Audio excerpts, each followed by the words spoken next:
But I think it's kind of sad because, like, yeah, the Christian story is that, like, God, it's really that simple, right? Like Calvinists, some Calvinists make it like an ivory tower thing, but it really just is as simple as that, like, this Creator loves sinners so much that He sends His Son to die for them.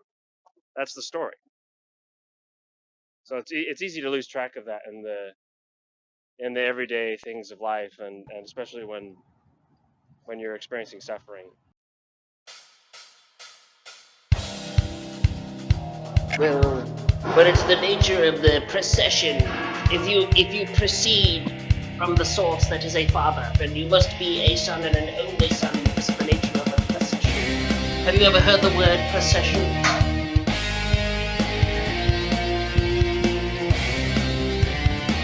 Have you paid heed to the prefix pro in the word procession? There's gonna be stuff like that. Right?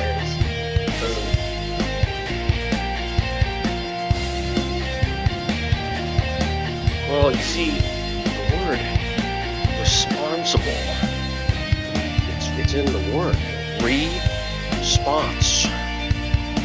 Able. You have to be able to respond.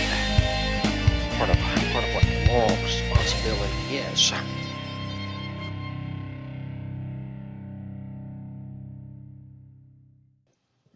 Albedo I'd have to have like a radically likes the Jack arguments. That's fine. Yeah, He's I talked to Nick it. about that, and I remember, so the necessity of failure as like a part of what's needed for normativity. Do you have a rejoinder to Nick on that? I don't. Is it just you couldn't conceive of it being that way, or like what is it? What does that mean, or something? What is the? Was that to me? Yeah. Well, the only thing with God, okay, so ought implies can just implies possibility. Possibility means it can't be impossible, because otherwise impossible just means not possible. So possibility means either contingent or necessary. Now that's one thing that I'm willing to grant that gives some leg up for God, is that um, the things that are necessary are things that are still within the purview of a failure, because failure doesn't has to mean that there's like it's got to be consistent with either necessary or possible. Um, that's why Jack thinks like epistemic possibility counts, but I'm not so sure on that. I think you actually have to have like a logical possibility, and that would mean that it can't be necessary either, because there's no failure there. Necessary things are not possible. Not in the same sense. Sorry, I should make that clear. It needs to be contingent. Does that imply can? Yeah, I think so. Does anybody who holds similar positions to me on things agree to that? Or would they distinguish can and senses or something? Yeah, so I think it's right, but I don't think it's possibility. Well, what does it mean then? It means that something like it's within your power, or like you have some kind of in other words, like there's some set of properties or faculties or something in virtue of which, if we segregate those faculties from the whole state of affairs, we can give an explanatory story how you could do it. Like, But for example, I'm sorry? isn't like the could there going to be like a modal term too? I'm sorry, bro. Gonna be a what? A modal term could, that you could do it is like a modal term.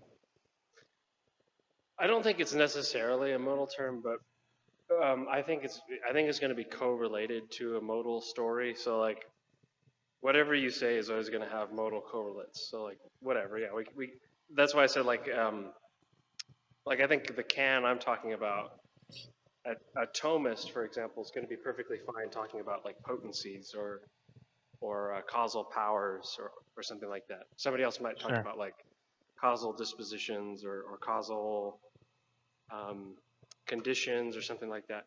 But yeah, those are going to have modal categories that are correlated to them, and you can talk about it in terms of those modal categories instead.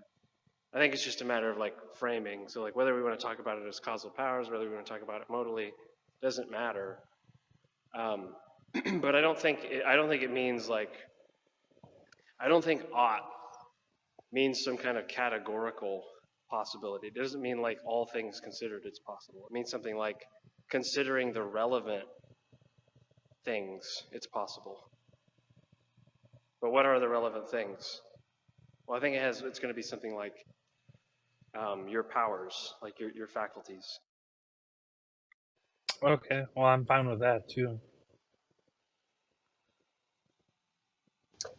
I agree with a lot of the stuff you said. Like we could frame it a lot of different ways. Um, I think some of that talk is a little outdated, but I mean, if we want to talk in terms of like, you know, potentials and such, that's fine. Um, What is yeah. the contention with agency then? For you? Well, I mean, what is the contention with an agency if we're using what kind of talk? Like, given certain conditions, um, like I guess like how are we going to talk about like what some normative judgment is, and how is it going to be like framed differently than like some mechanistic thing? Because I think the whole point of something normative is that it's not mechanistic.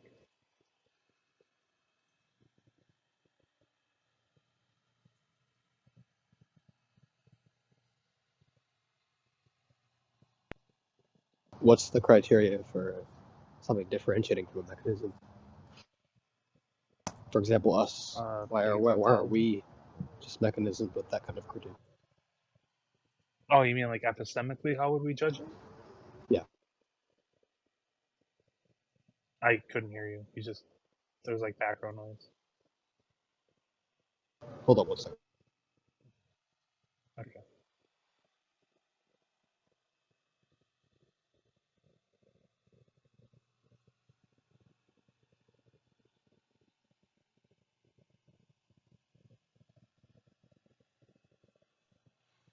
I'm just asking what's the criteria for differentiating a mechanism from non?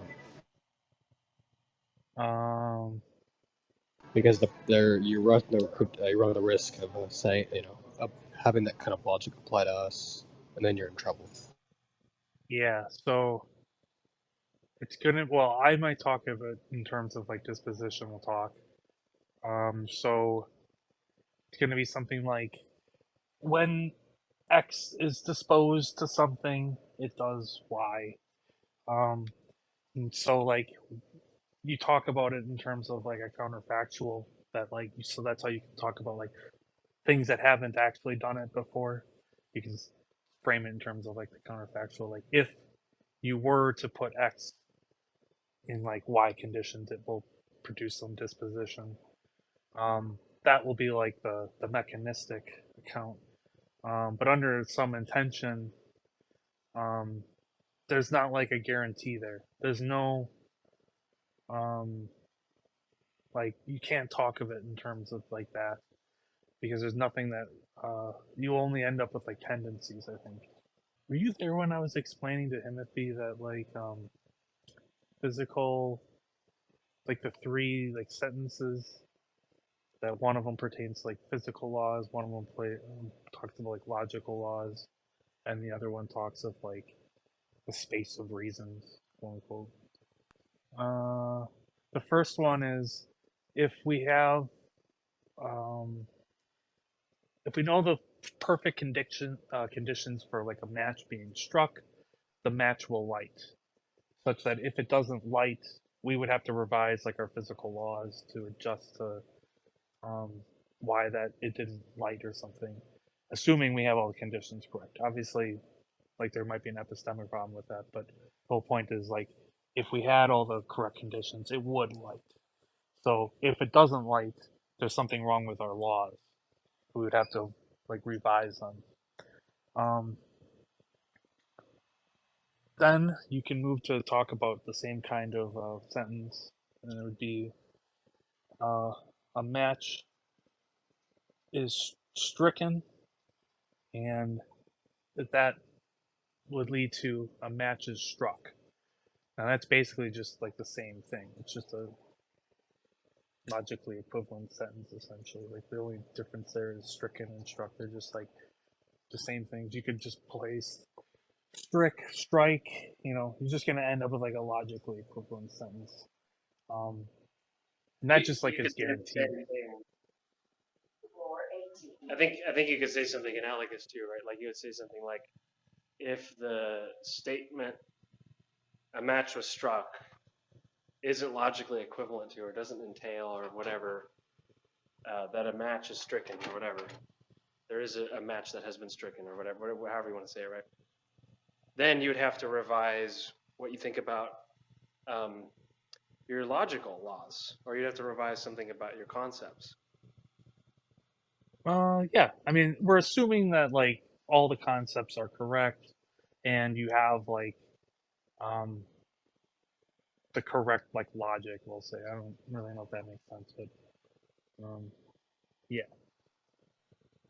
So like that seems to be like a guarantee. Like there's no. It's just like a syntactic structured sentence that it's like guaranteed. Um, but when you put the "I believe" in front of the second one, suddenly none of that's like guaranteed anymore. So like if you just say, um, "I believe the match is struck," "I believe the match is stricken." Um, the first sentence, like if you believe that the match is struck, does not guarantee that you believe that the match is stricken. And the the account for that is that it's normative, like because there's some failure that can happen between, even though it's written in the same way that the logical one is, um, uh, that it would be like guaranteed. It's not actually guaranteed. So that kind of how it plays to like the logical part. But if it was like the physical part, like in the first one, where we would like if it failed, we would want to revise our laws. And like one of the things about the physical one is it also makes a prediction about like what will happen. Um, but it seems like we don't do that. We don't revise our physical laws um, when we say like someone fails to have that belief. We just call them irrational. Can you repeat that last part real quick, Obito? I had some noise in the background. Yeah. When So like when you have like the believe you strike the match and you believe that the match is struck, that's not guaranteed. Because like the first part, believing that you strike the match, does not guarantee that the person will believe that the match is struck. Um, could be because they don't have like a concept of what those are. We're assuming that they do though. Um,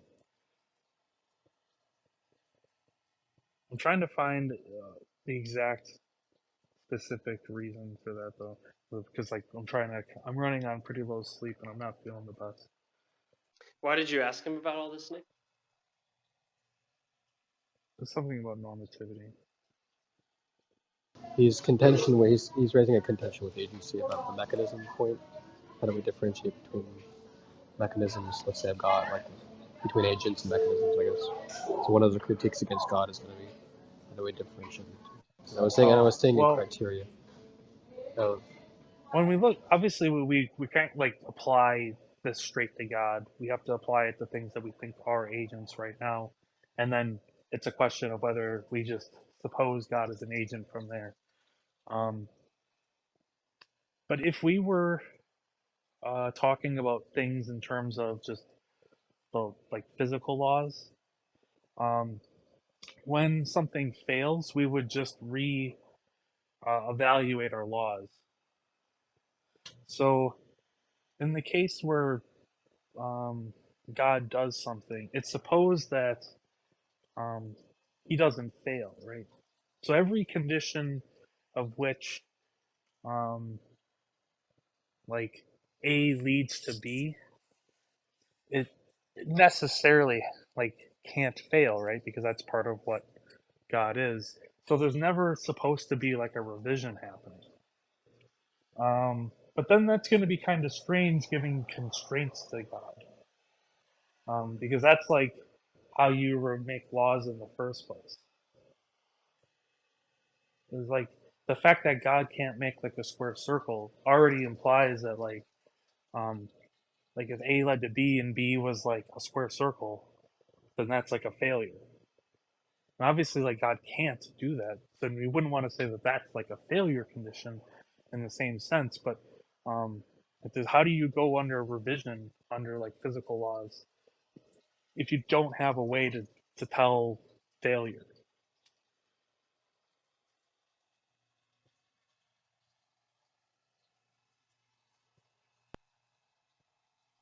You've lost me, laddie. Uh, Perhaps rephrase if you can. You're so. To be clear, are we asking? We're asking like how, in God's mind, to him, he can't fail. So the question is like, how does he conceive of laws if he can't revise them?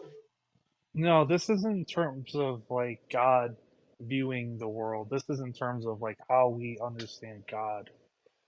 Um, like if God's like a mechanism, how is it that like when we say God does some action, some cause, which leads to some effect, right?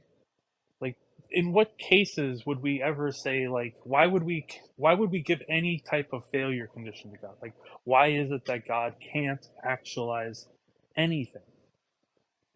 Literally, like a square circle.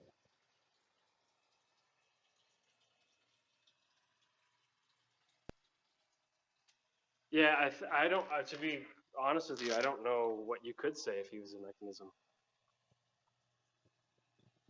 Did you mean to say an agent, Albedo, or did you mean to say mechanism? If he's a mechanism, I think all those things make sense under a normative account. But if he's a mechanism, then like what is it that like precludes those things that would cause you to revise why he can't make a square circle? Well, I don't know if he was a mechanism. I don't know. The presupposition is that a god is, of course, is not a mechanism, obviously. Well, yeah, Yeah, I but you think. were asking me why why not? Well, I thought the contention for you was of differentiation between mechanisms versus agents, Like in partially, the world or of God? of God. Well, I gave you why God can't be a mechanism because like But there'd you be but you nothing think that that ever but you think prevents. it's problematic to assign agency, yes, to God, or no? No, not under my view. Okay.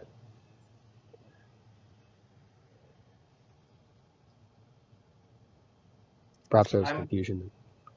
I'm very confused. I'm not following. So I'm trying to follow as to like what you think distinguishes a mechanism and an agent, and it seems like it comes down to there's some capacity to fail, right? That's the delineating feature. Well, I mean, there's gonna be like lots of things that kind of like branch off from like having normativity. Like having normativity implies some failure condition. Really Um, quick. Yeah, I'm yeah. I'm sorry. I'm not trying to interrupt you, but really quick. Let's not use the word normativity because we don't agree about what that is. That's kind of the problem. Is like I don't think normativity has to do with the ability to fail. I don't think that's like when people are discussing free will and libertarians keep assuming that it has to do with contra-causal freedom, and a compatibilist is like, why are you even talking about contra-causal? Like, I don't think it has anything to do with free will, right? It's the same kind of thing here. Like, I don't see any reason to think the ability to fail is relevant to distinguishing mechanisms and agents. Well, what's the other distinguishing feature? Well, there's lots of them. So it seems to me like there's a whole constellation of features, things like having emotions, being No, that's like intentional, agents. being a mind. That's like agents. I'm asking like a normative law. Like whenever some thing is bound to it, it it could fail to realize that law. Whereas like any other law, it's like a guarantee, assuming we have like perfect conditions. You lost me, right? So if we're asking the question, You can't fail to be bound by what gravity, right? distinguishes? You can't be. I don't know what that means, to be honest with you. You Help me can't out. You're you can't saying act out of accord with the gravity laws, like falling towards Earth. that's right. Yeah, it's not. Yeah, I think more importantly, though, it's not a duty. It's not an obligation. Like there's no value that gravity has to do with. right, exactly. It's just a physical cause. Right, and then we can talk in terms of like logical relations. Now, you might say that there's something about like which logic's the correct one. That's all fine, but I don't think you're going to want to deny things um like some statements like bachelors are unmarried men, no matter what type of logic you're really implying, assuming you know what I mean by bachelors and unmarried men. I think you could be. I don't see why you couldn't be so confused that you think bachelors are married. No, I'm saying that I think assuming that's they're not confused. ah. But I don't. So what continues to confuse me is like, yeah, but I could. But when we get to talk about like an epistemic norm or a moral norm, right? When we get to those, in the same way that I assume um, that a person is not being confused for the sake of setting up the example of analyticity, I can just assume that a person is morally perfect for the sake of setting up moral norms, and then there's no capacity for them to fail or be out of accord with them. Mm. Well, we don't have to. I mean, if they're confused, it's just an evidence that it's some way that they can act out of accord with that isn't like a physical law. Yeah, but I don't think that's what makes it uh, normative. I do, But why? because that's like the distinguishment between these types of laws and physical laws. But we have such an easy counterexample, right? If we lived in a universe with morally perfect and epistemologically perfect beings, they would never fail. Yeah, then they're not Yet you'd normative. still have norms. Where are the norms? What do you mean? They're the things that they're exemplifying in their thoughts. I don't think they are. Under my view, I don't even think they would have thoughts. But that's why I'm saying it's a counterexample. It's like the reason to think that uh, capacity to fail is irrelevant is because we can set up the same, as far as the data, it's exactly the same. We're still thinking the same way. The examples are just like in real life. The only change we make is that you don't fail. Do we lose the laws about that distinguish right and wrong thinking? No, they're still there. They're just being followed at all times. How did the laws cease to exist? Like it's just completely irrelevant that this concept that you could fail. It's like when a libertarian confuses themselves and thinks that like you have to have In contra what way are they contra. different then? It's just I'm asking like in what if that's true, just in what way are they different from a physical law? They're normative. Name that is that they impose a duty. And They don't physically cause you. They encumbrance you with a duty. a duty that you can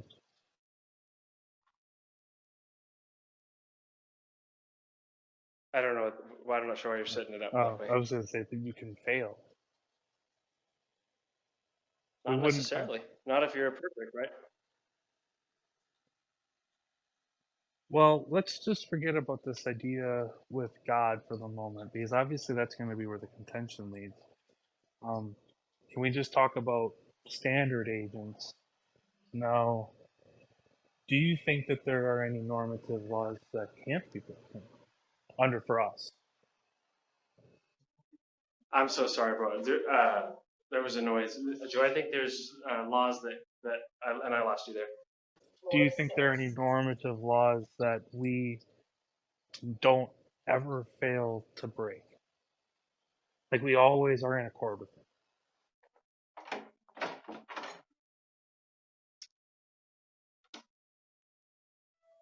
I suspect so, but in order to explain that, I don't know that I've thought about it deeply enough to really give you a satisfying exposition why I think that.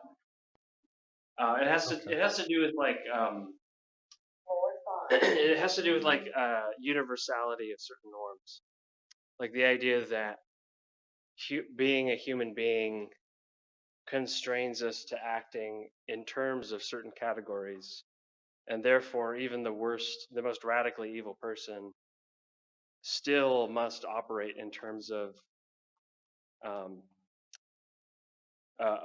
being in accord with some norm in order to then parasitically be out of accord with it. Well, I don't disagree that like we're never out of accord with like every norm. I think that would probably imply like some sort of like systemic failure. It probably just means you're dead, under my view. Yeah, personhood kind of goes out the window if that happens. Yeah, but I don't mean like all of them failing at once. I mean like any one particular one that could fail. Like throughout my life, But if I I think live 70 years, like any one of them I could fail at some point. yeah, I don't think so. It just seems to me like my picture of norms is that they're hierarchical. So there's going to be some kind of norm or set of norms at the top, and those are kind of going to undergird or hold up the rest. And so in order to be out of accord with one of these lower level norms, I still have to operate in terms of the higher order. Can you give me an example of one of the higher order ones? Yeah, like it seems like I have to, trusting God, right? Like it's impossible for me to distrust God unless I trust Him a bit. Uh, it's Like suppose I wanted impossible to to give you an distrust unless example. you trust. To give you an example, suppose that I want to play chess, right? Let's say it's in my nature to play chess, but I want to cheat. Okay. Well, insofar as I am in any genuine sense of the phrase playing chess, but I'm also cheating, I'm going to have to follow some of the basic rules of chess to cheat at all. And that's what I'm saying here about like norms. It seems there are certain norms where like they're just inescapable.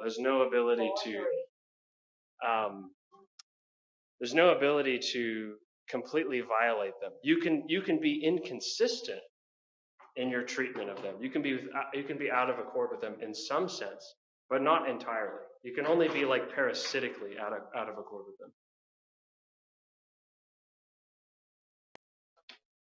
Um,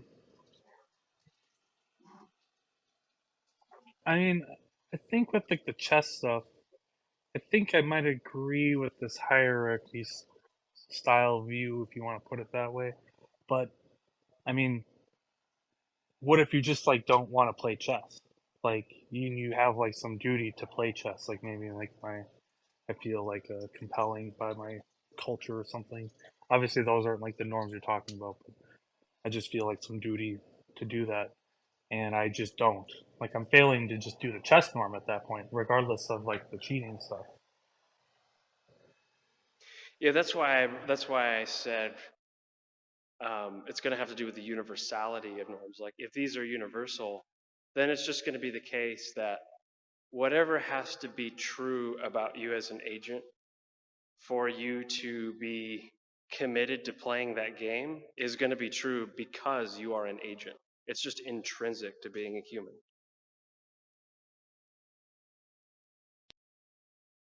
So like one of those ones that you said is like trusting God. Yeah, exactly. Yeah.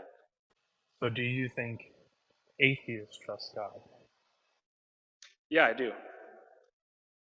In what sense?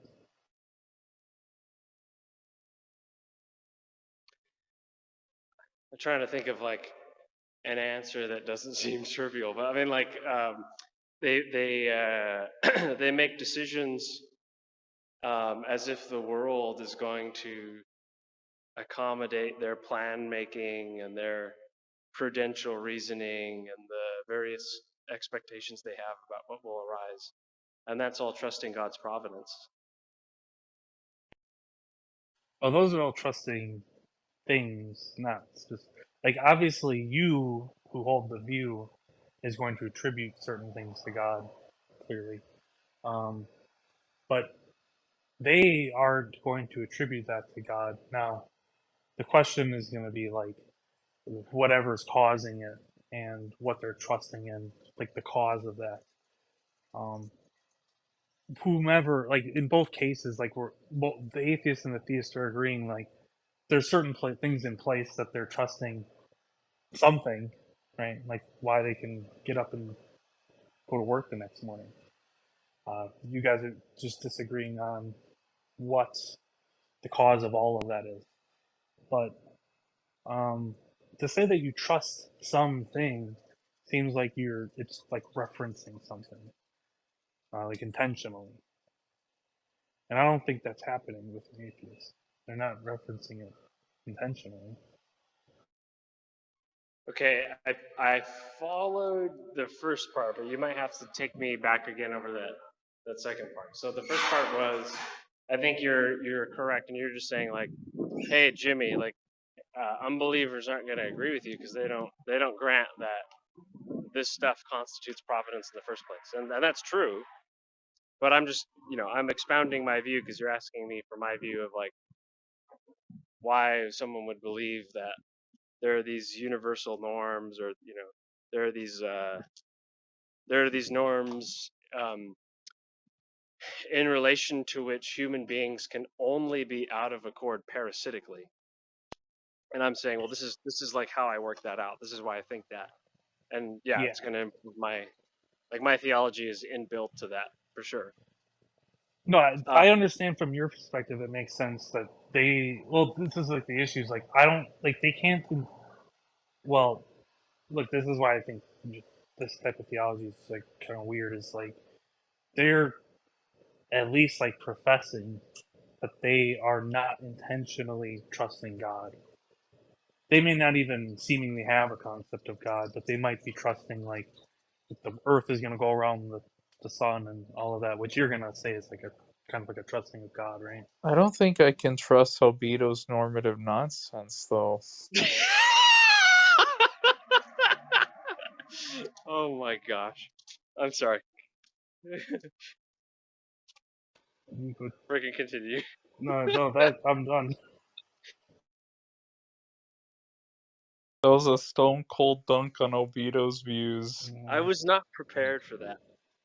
We'll never live to see the next day. I'm just not seeing the entailment. I don't know, man. Every time I run into this take on normativity and agents and all that, it just uh and I'm not pretending like this is a knockdown argument or objection. I'm just like, it reminds me so much of conversations with libertarians.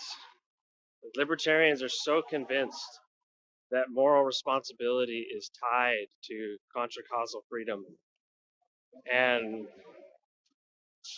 I don't get it. I don't understand how someone is motivated to take that view, really, other than like maybe the control argument is like prima facie persuasive. But like the more you look at it, you're just like, man, this not only does this not have the explanatory power I want it to, it's like it's the barest of necessary conditions, if that. But then on top of that, like the more I look at it, it just doesn't seem like a necessary condition. Like, what the heck does this have to do with moral Well, responsibility? the issue with when you're looking at this type of view in like one part of it is you don't actually get to see why it's like a good view, and it's because it's like a holistic view. Um, a lot of it is like branched out of probably perception, if anything, like field perception and how all of that pertains to like minds, um, agency, the implications of those things and how we view our epistemology. Um, and like that's where all like the heavy lifting is. A lot of these other things are just kind of like byproducts or entailments of some of those things that you kind of have to either bite the bullet on, which I mean, some of it's like not really like biting the bullet, but they're just entailments that you. I don't know. I don't think they're bad or good. They're just what they are. Um, so you might not see it like that. I agree. I'd have to explain the whole view from the ground up, which would take a long time. Yeah, I don't know, man. I don't know.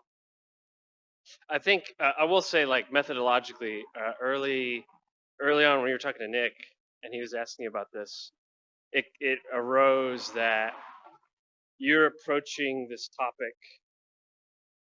very much by emphasizing what we know about ourselves and starting with human experience. And I think someone in my neck of the woods of philosophy is going to say that's good if it's qualified by systematic theology and biblical theology. So we want like an integrative approach of like I got experience, I've got um, scriptural revelation, and I've got some kind of systematic derivation therefrom that is like acting to interpret the scriptures and my experience and vice versa. And I want Yeah, to I put those agree. two things together. Yeah, I yeah, just don't have that issue. So for me, it's not like I have this other set of things I have to worry about because I'm not trying to have like a theology attached to it. I mean, there might be like some story about like God's like part in the world because obviously he's got to do something, otherwise what the hell is he doing there? But um, like I don't have to tie it to any like story like within some scriptures.